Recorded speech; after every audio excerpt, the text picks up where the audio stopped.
OMG! Angela, gising ka na? Bakit hindi ka tuluyang kinuha ni Lord? Wala na bang space o sadyang hindi ka tanggap doon? Agad na lumapit sa amin si Grace. Ganon din ang mga kapatid ko at mga magulang. Ang ingay mo? Inis niyang sabi at sinabunutan ng kaibigan niya na lumapit ito para yakapin siya.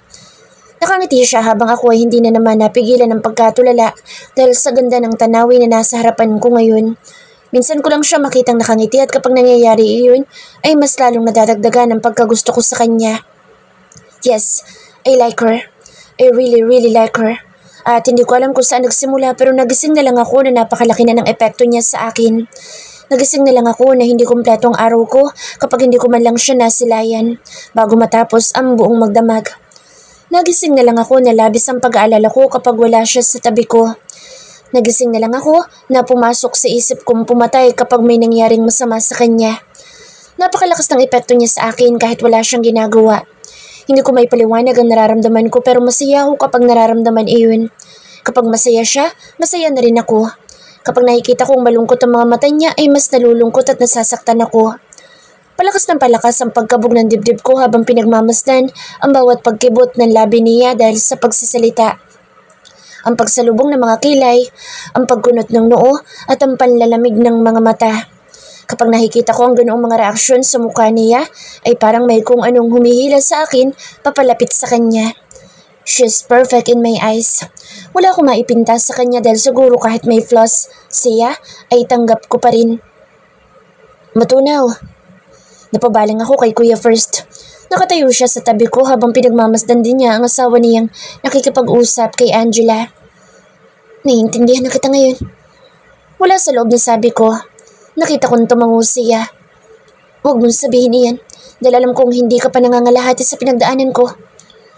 Seryoso niya iyong sinabi. I know, pero alam kong malakang puwang niya sa buhay ko. And for me that's enough para sabihin kaya na kitang intindihin ngayon. Natatawang sagot ko. Alam ko na ngayon ang pakiramdam na gustong-gusto ko siyang tawagin sa iba't ibang endearment dahil gusto kong ako ang maalala niya kapag narinig ang salitang iyon. Corny, but the hell I care sa sasabihin ng ibang tao. Doon ko nakitang umiti siya at tinapik ang balikat ko. Ingatan mo siya. Hindi lang ito ang pagdadaanan mo. Ninyo. Ano mang mangyari, lagi ka maniniwala sa kanya. I trust her. Usal ko. I know.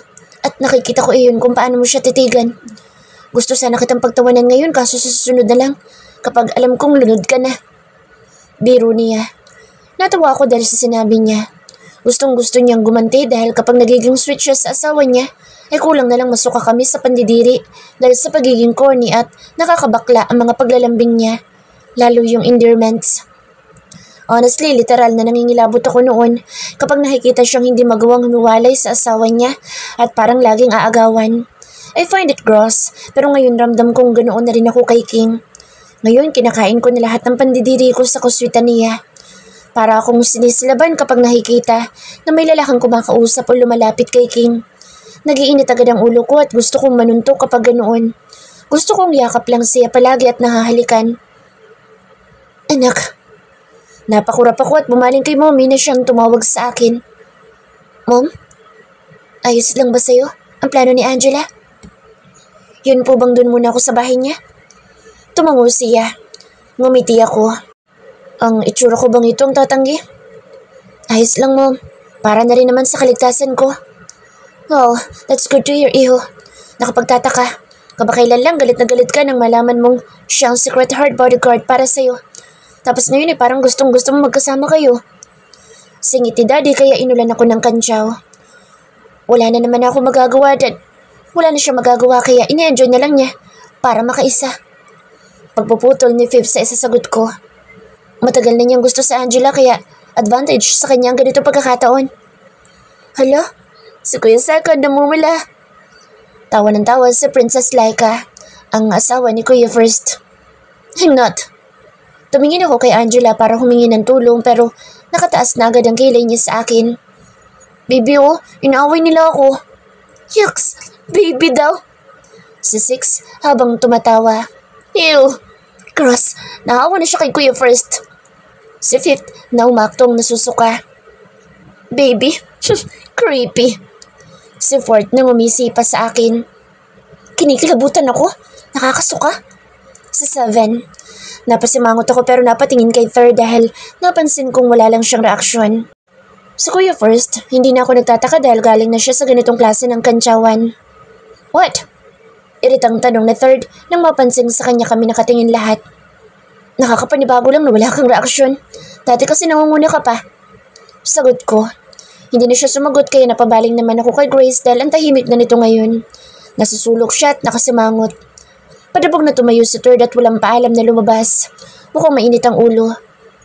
Ano nangyari dun? Sabay-sabay na tanong namin pero wala ding nakasagot. Akala niya naman susuyuin ko siya. Manigas siya. Kulit ako sa kanya kaya break na kami. Biglang nagsalita si Grace. Para lang niyang kinakausap ang sarili niya pero napalakas ang pagkakasabi kaya dinig namin. Kayo na ba ni Kuya Third? Tanong ni 7. Lihim ako napangiti nang mapansin na wala ng atensyon nila sa amin. Inabot ko ang kamay ni King at nilaro-laro iyon. Kahit puro baril ang hawak niya at pakikipagbakbakan ang ginagawa, inapakalambot pa rin ang kamay. Sinaman niya ako ng tingin nang dalhin ko iyon sa mga labi ko para halikan. Hindi no, hindi ko na siya type, ang pangit niya. Padabog din na lumabas si Grace habang ang mga kapatid ko'y nagtawanan dahil halata namang nag-aaway sila ni Third. I don't know kung sinagot na ng kapatid ko ang babaeng iyon. Nagugutom ka na, baby? Tanong ko kay King. Bakit ba panay ang baby mo? Anak mo ba ako? Seryosong tanong niya. Hindi, pero aanakan kita. Sagot ko. Subukan mo, puputulan kita. Napasimangot ako. Baby naman, tigilan mo ako sa pet name na yan. Hindi na ako sumagot kasi napakaseryoso niya.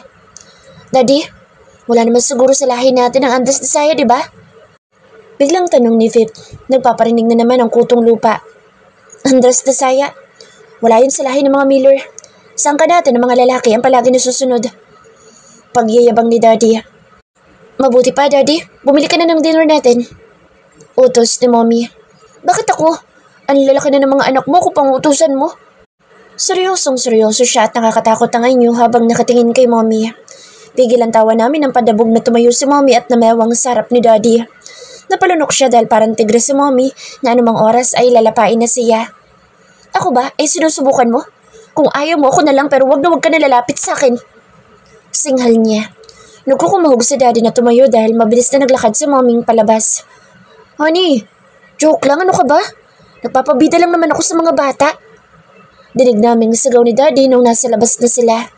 Sabay-sabay kaming nagtawanan dahil sa eksena nila. Napapailing na lang ako.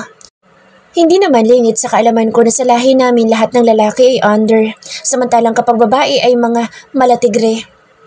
First ko, inaantok ako. Buhatin mo ako. Ungot ni Princess Laika habang hinihila-hila ang laylayan ng long sleeve ni Kuya. Wife, I'm tired. Biglang sumimangot si Princess Laika at ibinaba ang kamay. Nakasimangot itong naglakad papunta sa couch at doon bumaloktot ng higa. Baby! Agad na tawag ni Kuya at mabilis na lumapit sa kanyang asawa. Natatakot talaga ako mag-asawa. Ayoko matulad sa kanila. Ang lalaki ng mga katawan tapos para mga tutang panay ang sunod sa mga asawa.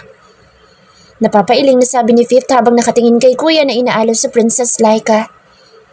Tatanda na lang akong binata. Ayokong mapasali sa Miller Andres Desaya clan. Tawa ng tawang sabi ni 7. Miller Andres Desaya clan? Sabay-sabay na tanong namin habang ako ay patuloy sa paglalaro sa kamay ni King na ngayon ay bumalik na sa pagtulog. Clan ng mga Miller na nagsisipag-asawa at si Daddy ang founder, si Kuya First ang co-founder. Nagtawanan kami dahil sa kalokohan niya. Angela's person-over voice. Nakatanaw lang ako sa labas ng bintana kung saan nakikita ko ang sinag ng araw. Ayoko ng amoy ng ospital at kahit pa sabihing private room ang kinuha sa akin na second ay hindi pa rin ako komportable. Ayoko ng amoy ng gamot at ang dull na atmosphere dito pero wala akong choice kundi ang manatili dahil kailangan ko magpagaling. 2 araw na ako nakatunganga dito at walang ginagawa. Ayos ka lang ba? Napabaling ako kay Grace na kadarating lang. Tumango ako. Alam mo, ang lakas mo sa mga Miller. Biruin mo, halos puno na security team ang buong ospital para lang mabantayan ang kaligtasan mo habang nandito ka.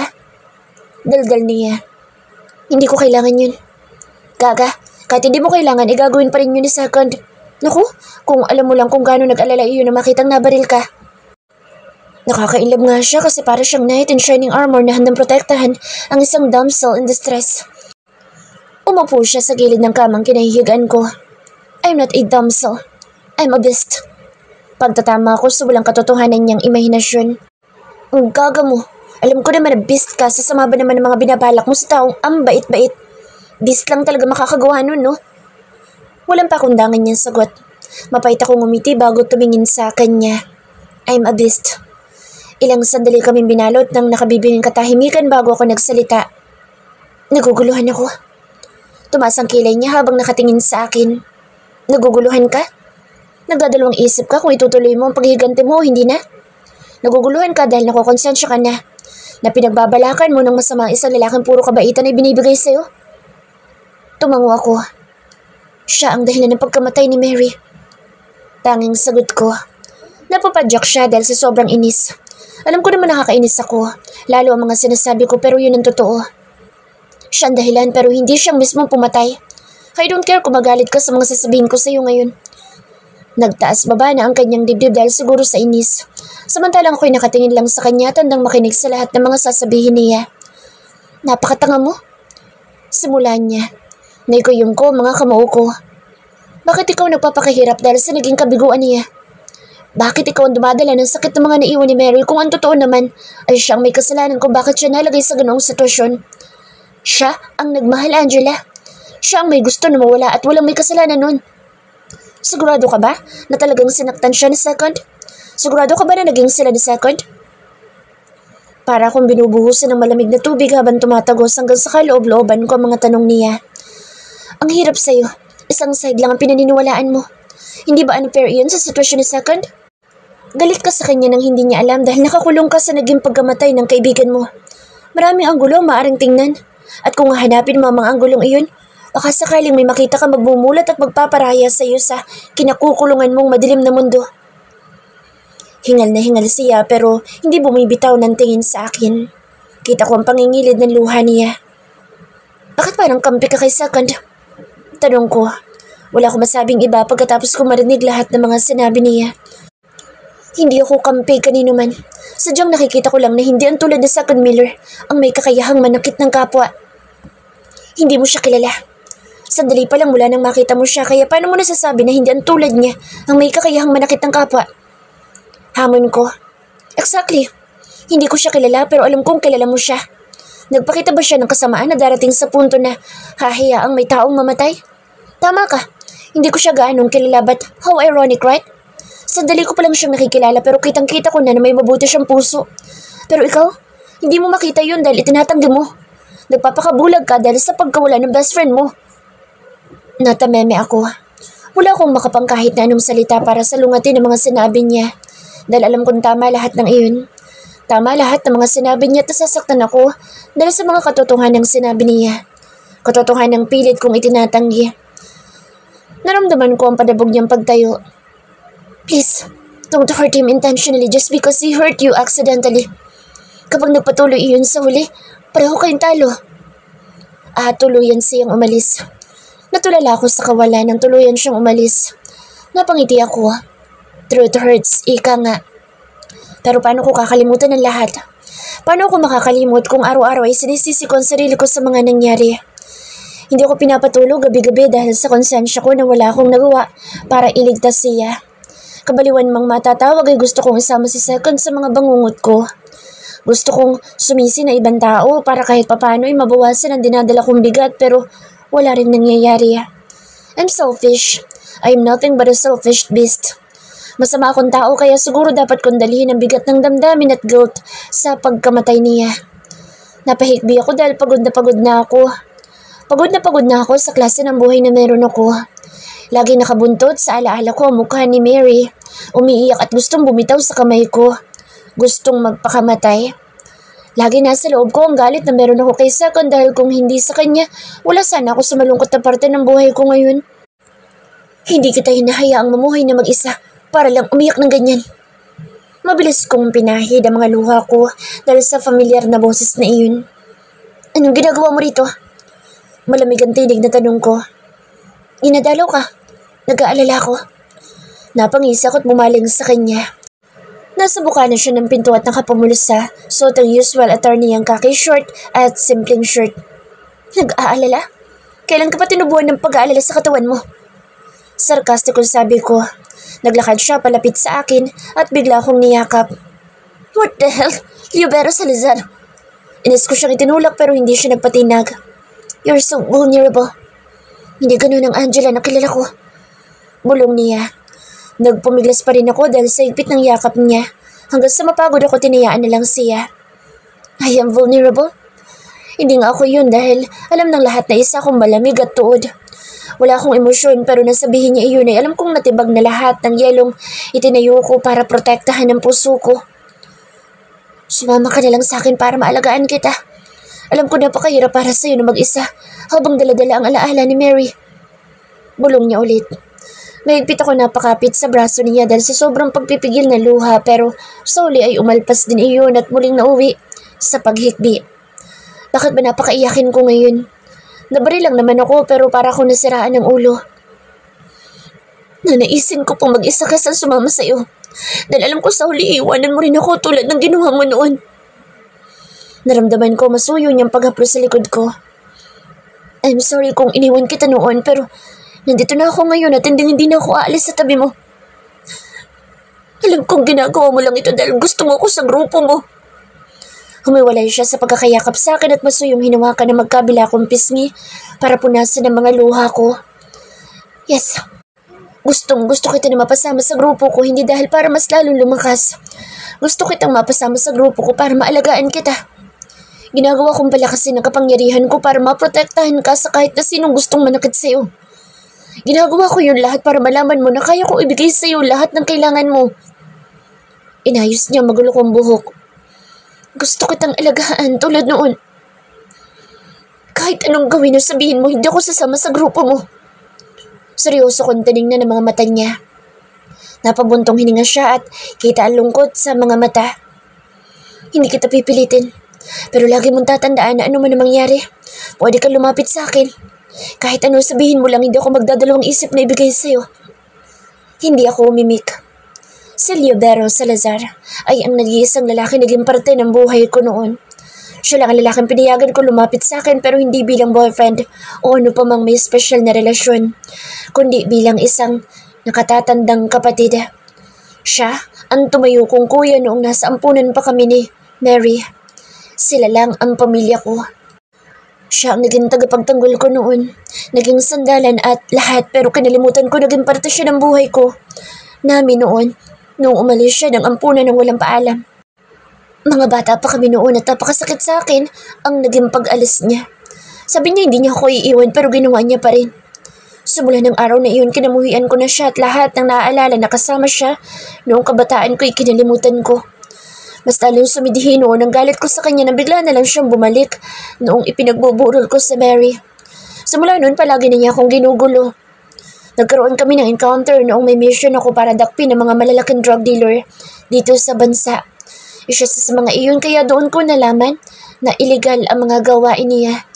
Dahil sa naging pagdakip ko sa kanya ay bumagsak ang lahat ng meron siya at ngayon nagsisimula pa lang na bumangon. Simula ng tagpong iyon ay hindi na siya tumigil sa pangungulit sa akin na sumapi sa grupo niya. Sinabi niya pang sa mansyon niya ako tumira at handa siyang ibigay sa akin iyon pero hindi ko tinanggap. Hindi ko ipinagbibili ang tiwala ko. Boss, nandito na po yung mga pinabili ninyo. Sabay kaming napatingin sa pinto dahil sa pagpasok na isa niyang tauhan.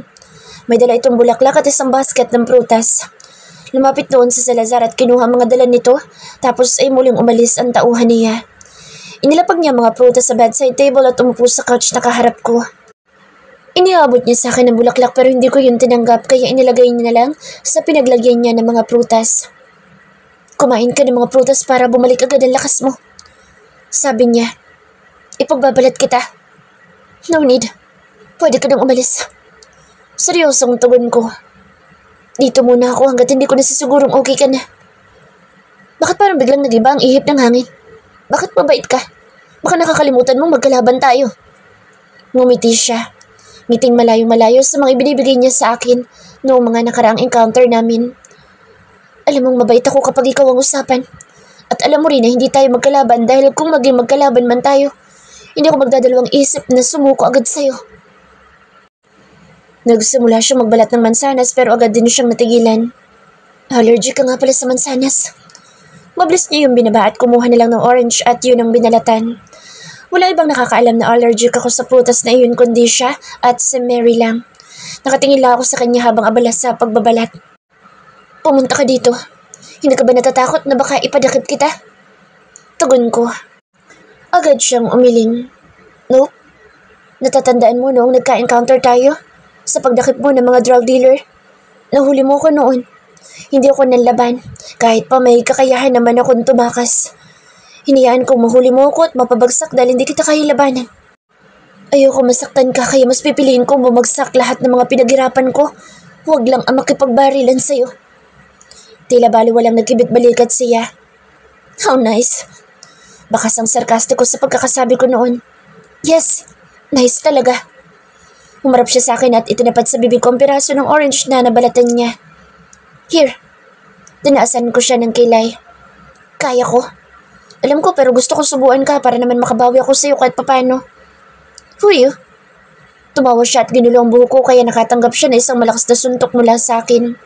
Napangawi pa ako dahil sa bahagyang pagkirot ng sugat ko. Ang sakit! Daing niya habang sa pisngi. Umalis ka na. Pagtataboy ko. Ayoko. Itinapat na naman niyang orange sa bibig ko. Hindi ako aalis hanggat hindi ka nagpapasubo. Sinamaan ko siya ng tingin pero nag-iwas lang siya. Napamura ko nang bigla niyang hawakan ang mukha ko at pinanganga ko sabay mabilis niya ipinasok sa bibig ko ang pagkain. Damn you! Singhal ko nang sawa kasi nakabawi ako sa ginawa niya. Salamat ka, hindi tayo talo. Kundi pagbibigyan kita. Natatawa niyang sabi. Tarantadong to. Anong akala niya ayos na kami? Kapal ng pagmumukha. Sa sobrang inis ko, ipinulot ko ang mga mansanas na nasa basket at pinagbabato siya. Ouch! Natamaan siya sa ulo at nagtago sa likod ng couch. Get out! Asiko. Binibiro lang naman kita. Sorry na. Muli ko siyang binato at saktong inaangat niya ang ulo niya kaya nasapulo siya sa muka. Napangisi ako nang mapasagaw siya. What's happening here? Parang kulog na umalingaw-ngaw ang galit na boss na second sa buong silid. Natigilan naman ako dahil sa tabas na mukha niya. Salubong ang mga kilay at kuyom ang mga kamao na para bang handang pumatay. Second's person over voice. Kunot ang noo ko habang naglalakad sa hallway papunta sa room ni King dahil nakita kong paalis na si Grace. What the? Sino nagbabantay kay King? Bakit mo iniwan si King? Paano kung may kailangan siya? Sino magbibigay sa kanya? Bakit mo iniwan? Tinaasan niya ako ng kilay. Huwag kang OA. May kasama naman siya doon. Yeah, right. Hindi naman yun makikipag-usap sa mga guards. Sarkastiko kong sabi. Nandun naman sa libero. Bale walang sagot niya at nagkibit-balikat pa. Kumunot ang noo ko. Libero? Who the hell is that? Ewan ko. Napairap ako dahil sa sobrang inis sa kanya. Basta-basta na lang niya iniwan si King sa kung sino. Paano kung may balak sa kanya ang taong iyon? At itong mga guard naman ay walang mga kwenta. Sinabi ko nang huwag magpapapasok ng kahit na sino pero hindi nakinig. Malalaki naging hakbang ko papalapit sa room ni King at talagang kumulo ang dugo ko dahil sa nadatnan. Mukhang masayang-masaya silang naghaharutan. Binabato ni King ang lalaki na siya namang nagtatago sa likod ng couch. What a scene. Nice. What's happening here? Hindi ko mapigilan ng mabakasan ng galit sa naging pagsigaw ko. What the hell? Sa lubong ang mga kilay na tinitigan ko ang lalaki. Siya siguro yung sinasabi ni Grace na libero. Umayos ito ng tayo na mas lalo kinainit ng ulo ko dahil lumapit ito kay King at tumalik sa noo. Tiningnan ko ang reaksyon ni King pero poker face lang ito at parang wala lang paki. Ayos lang sa kanya na halik-halikan siya ng gagong ito. Naikuyom ko mga kamao ko. Hinahawakan niya ang pag-aari ko at sa mismong harapan ko pa. Tiningnan ko mula ulo hanggang paa ang gagong lalaki. Napangisi ako. Wala namang panama ang katawan at mukha niya sa kagwapuhan ko at sa laki ng katawan ko. Magbumukha siyang pangit kapag itinabi sa akin. Guards! Sigaw ko dahil hindi ko matagalan ang nakikita ng mga mata ko. Parang gusto kong manapak at bumali na leeg dahil sa sobrang galit na lumulukob sa akin. Langya lang. Ilang ulit ako napapamura sa isip ko. Sir? Nagsidatingan ng mga bantay ni King na biniling kong walang kahit na sinong papapasukin. Dahil sa galit ay lumipad ang mga kamao ko sa mga mukha nila. Sumadsad sila sa sahig pero wala akong pakialam. Segundo! Dinig ko ang galit na boss ni King pero wala akong pake. Huwag mo akong masigo-segundo. Mag-uusap tayo mamaya. Baling ko sa kanya sabay turo sa lalaki na sa tabi niya pa rin. Kago, hindi man lang nakaramdam na dapat na siyang umalis dahil kapag nagtagal pa siya, baka diretso morgue na ang katawan niya. Ilabas niyo ang lalaki niya at kapag naulit pa ito, lahat kayo papatayin ko. Sagaw ko sa security team na nasa harap ko. Mabilis naman silang lumapit kay Gago para kalad ka rin itong palabas. No need to drug me. Alis na rin naman ako. Sabi niya nang akmang hahawakan na siya ng mga tauhan ko. Naglakad ako papalapit kay King. Hindi pa rin nababawasan ang galit ko. Muli na naman sana niyang hahawakan si King na siyang nagpaigting sa pangako. Sige, hawakan mo na magkamatayan tayo. Banda ko kaya ang kamay niya nabitin sa ere. Alam kong hindi mo yun magagawa, Mr. Miller. Natatawang sabi niya. Try me, asshole. Try me. Ngumisi ako sa harapan niya. Kaya kitang patayin ngayon din mismo dyan sa kinatatayuan mo. Hindi na ako nakapagpigil kaya sinuntok ko siya at tumama yun sa mukha niya.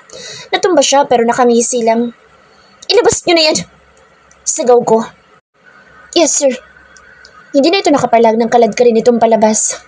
Ilang ulit akong huminga ng malalim para pakalmahin ang galit ko pero hindi ako nagtagumpay. Naglalaro pa rin sa isip ko ang paghalik niya sa noo ni King. Nakakairita. Bakit mo ginawa yun? Tanong niya. Huwag mo kong kausapin. Asik ko. Okay.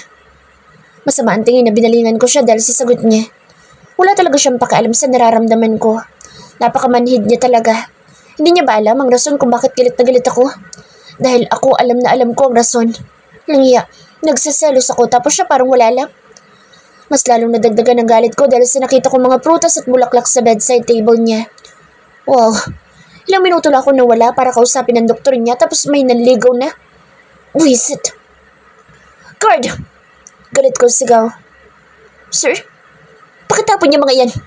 Sabay turo ko sa mga walang kwentang prutas at bulaklak. Wala akong narinig na pagtutol kay Kim. Mabuti dahil baka kami pa mag-away kapag pinigilan niya ako sa pagpapatapon ng mga iyon. Hindi na talaga siya nagsalita. Inis akong lumabas sa room niya. Nilako iyon bago ako humarap sa mga guard. Bakit niyo pinapasok ang lalaki yun? Puno ng diin ang bawat salitang lumalabas sa bibig ko. Lahat sila'y nagsiyo ko. Pasensya na po, sir. Sabi po kasi niya, kaibigan siya ni Miss Sanchez. Sinabi lang na kaibigan, pinapasok niyo na? Paano kung hindi naman talaga siya kaibigan ni King? Anong gagawin niyo kung napahamak siya, ha? Sigaw ko. Pasensya na po. Kapag naulit ito at nasaktan ni dulo ng daliri niya, pasensya na rin ko na magagawa ko sa inyo. Taas baba ang dibdib ko dahil sa sobrang galit. Naghahalo-halo sa akin ang sobrang pag-aalala at selos. Kinuha ko ang cellphone ko sa bulsa habang masama pa rin ang tingin sa mga tauhan na kinuha ni Dad. Mga walang kwenta. Tinawagan ko ang number ni Daddy. Hello? Son? Yes, Dad. Pwede po bang pakipalitan itong mga tauhan nyo na nagbabantay kay King? Pakiusap ko kahit hirap akong itago ang galit ko. Why? What happened? Basta po, pakipalitan na lang. Hindi ko napigilan ng inis. Okay, calm down. Tatawagan ko agad si General Chu para sabihin ang request mo. Thanks, Dad. Pagkatapos ko makausap si Daddy ay si Pip naman ang tinawagan ko. Ilang ring lang ay sinagot na niya. Yo, kaya second, anong may tutulong ng pinakagwapo mong kapatid? Bungad niya. Kago, mas gwapo ko sa'yo. Singhal ko. Seriously, ikaw ang tinawagan ko dahil sa ating magkakapatid. Ikaw ang mas may alam sa mga bulaklak. Yes, alam ko rin ang iba't ibang flavor ng bulaklak. You know, libangan kong kumain ng bulaklak. Tatawa-tawang sagot niya. Gago talaga. Yun, totoong bulaklak ang sinasabi ko, hindi ang iniisip mo. Oh, akala ko, sasabi ka na sa clan namin ni Six. Disappointed na sagot niya. Clan nilang puro pagkakama ng babae ang inaatupag. Paki-order ako ng bulaklak tops chocolates. Samahan mo na rin ng teddy bears. Seryosong sabi ko. Narinig ko ang pagtikim niya sa kabilang linya dahil narinig niya sigurong wala akong panahong makipagbiruan. Kaya second, maraming uri ng bulaklak, maraming klase ng chocolates at iba't iba rin ang itsura at size ng mga teddy bears. Napakamot ako sa ulo dahil wala naman akong alam sa bagay na iyon. Isa pa hindi ko alam kung ano ang gusto ni King. Nagliwanag ang mood ko na makitang naglalakad na si Grace pabalik sa room ng kaibigan niya. Magkaibigan sila, so sigurado may alam siya sa mga gusto at ayaw ni King. Grace, tawag ko. What? Mataray siyang nakapamewang sa harap ko. Anong paboritong bulaklak ni King? Chocolates at teddy bears. Pinakatitigan niya ako mula ulo hanggang paa tapos ay ngumisi. Sasabihin ko sa'yo, basta ilalakad mo ko kay Third. Hindi pa ba kayo? Takang tanong ko. Mabilis siyang umiling. Hindi. Kapag hindi ako pumayag, alam kong hindi siya sasagot. Deal. Nawalan ang katarayan niya at nagulat pa ako nang bigla niya akong yakapin dahil sa sobrang tuwa. Wow! Thank you! Ang landi. Sabay kami napatingin sa likod niya at doon nakita namin ang hindi maipintang mukha ni Third. Masama ang tingin sa akin. Natawa na lang ako dahil sa reaksyon niya habang si Grace ay nakahawak pa rin sa leeg ko. Hindi nito pinansin ang kapatid ko. Hindi mahilig sa Angela sa mga girly stuff. Kaya kung gusto mong magpa-impress sa kanya, bilhan mo siya ng fishball, kwek-kwek, kikiam, nilagang pugo at Indian mango na may bagoong. Masayang sagot niya. What? Ano yun? Ngayon ko lang narinig ang mga sinabi niya. Hindi ko alam kung pagkain ba yun o mga laruan. Street foods yun at yun ang mga paborito niya. Naku, panis sa bulaklak, chocolates at teddy bears mo doon. Are you sure? Panigurado ko. Yeah? Sure na sure. Binalikan ko ang tawag ko kay Philip na hanggang ngayon ay hindi pa rin pinuputol ang linya. Narinig mo yun? Tanong ko. Oo, pero wala akong alam na lugar na bibilhan ng mga iyon. Na hindi ko nga kilala kung ano yun. Yamot na sagot niya. Ako na nga bahala. Wala ka talagang kwenta. Agad kong binaba at tinapos ang tawag bago humarap kay Grace. Saan makakabili nun? May alam ako lugar na malapit lang dito at doon kami bumibili ng pagkain ni Angela. Napangiti ako. Tara, samahan mo ko. Libre mo rin ako ha. Sure. Akmang aalis kami nang makita kong hinawakan ni Third ang braso ni Grace. Sasama ako. Ako na maglilibre sa'yo. Sabi niya na seryoso pa rin ang muka. Natatawa na napapailing na lang ako dahil sa asta ng kapatid ko. Miller Way. Umarap ako sa mga bantay ni King. Wala kayong papapasukin na kahit na sino. Seryosong bilin ko. Yes sir. Sagot nila.